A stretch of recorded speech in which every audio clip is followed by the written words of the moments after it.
For students of science, Vlad, Ion, Andrei, and Elena set off on a weekend adventure, eager to explore one of Romania's most enigmatic regions.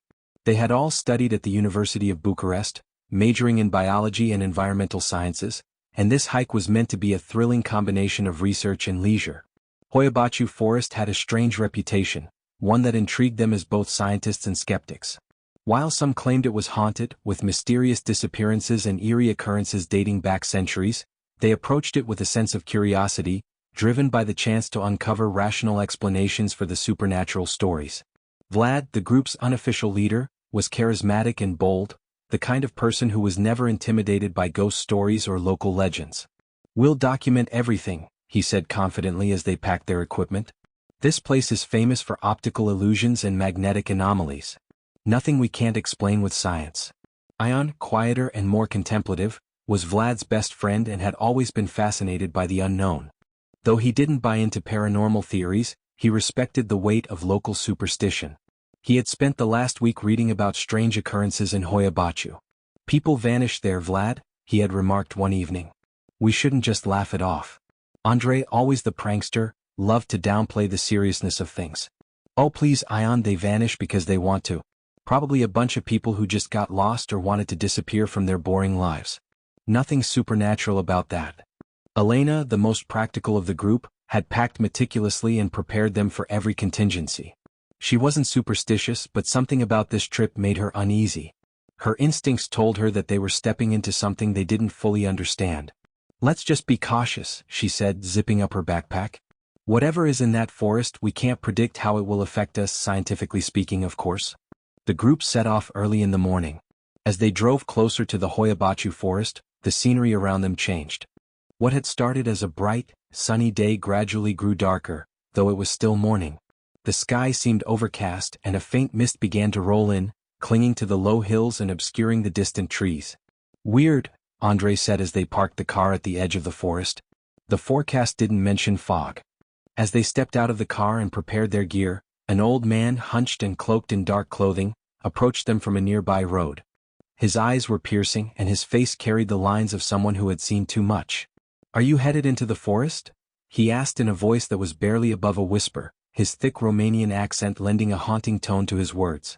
Vlad nodded confidently. "Yes, we're here to explore. Study the environment. We've heard the legends." The old man's face remained expressionless, but his eyes narrowed slightly. "The legends are not just stories," he warned. "This forest, it takes what it wants.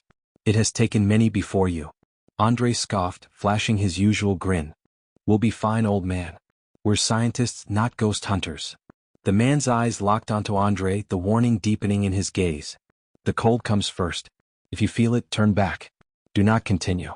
Many have been lost to the cold." With that, the old man walked away, disappearing as suddenly as he had appeared, leaving the four students standing in silence. "That was creepy," Elena said after a long pause. "Maybe we should reconsider?" Vlad laughed, though there was an edge of nervousness to it now. "He's just trying to scare us. Let's get moving before the fog gets any worse." As they entered the forest, the change in atmosphere was immediate. The temperature dropped unexpectedly, sending a chill through the air that had nothing to do with the weather forecast. The trees here were unlike any they had seen before, twisted and gnarled, their branches curling like skeletal fingers toward the sky. The light seemed dimmer, even though it was still mid-morning, and the silence was unsettling.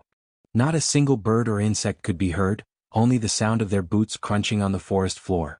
"This place feels wrong," Elena murmured, looking around warily. "It's like the air is too heavy, too still."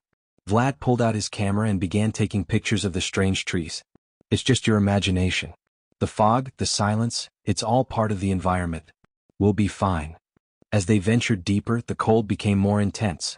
Ion stopped abruptly, his breath visible in the suddenly freezing air. "Did you feel that?" he asked, looking around with wide eyes. Andrei smirked, though even he couldn't hide the tension creeping into his voice. "It's a forest in the mountains, Ion. It's going to be cold." "No," Ion insisted, his voice shaky. "This is different. It feels wrong. Like something is watching us." Elena hugged her arms around her chest, shivering. "The old man. He said the cold comes first." Vlad laughed nervously. "You're all letting that old guy get to you. There's nothing out here but trees and fog." But as they walked further, the temperature dropped even more, becoming almost unbearable. The mist thickened, swirling around them, making it hard to see more than a few feet ahead. Suddenly Andre stopped. "Look at this," he said, pointing to the ground. The earth beneath their feet seemed to pulse faintly, glowing with an eerie, greenish light. "What is that?" Elena asked, her voice filled with unease. Ion knelt down to examine the ground, his face pale. "It's some kind of bioluminescent fungus. But I've never seen anything like it. This shouldn't exist here." As they stood in confusion, a sudden gust of icy wind blew through the trees and they all froze. The cold had become unbearable, seeping into their bones. The mist swirled violently, and the shadows around them seemed to move, as though the forest itself were alive. "We need to leave," Ion whispered urgently. "Now." But before they could turn back, a sound echoed through the trees, a low, guttural growl that sent a shiver down their spines. The mist thickened, and in the distance, they saw something moving between the trees, its form dark and twisted, almost indistinguishable from the shadows. Elena's voice trembled. "What? What is that?" Vlad tried to speak, but the words caught in his throat. The creature moved closer, its form barely visible, yet unmistakably unnatural. The cold deepened, wrapping around them like a vice, and they realized that the old man's warning had come too late. No one ever found their bodies.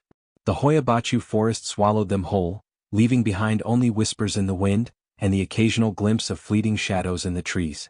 Locals say that on cold, foggy nights, you can still hear their voices calling out for help, forever lost in the ancient, twisted woods. The cold remains a constant presence in the forest, waiting to claim its next victims.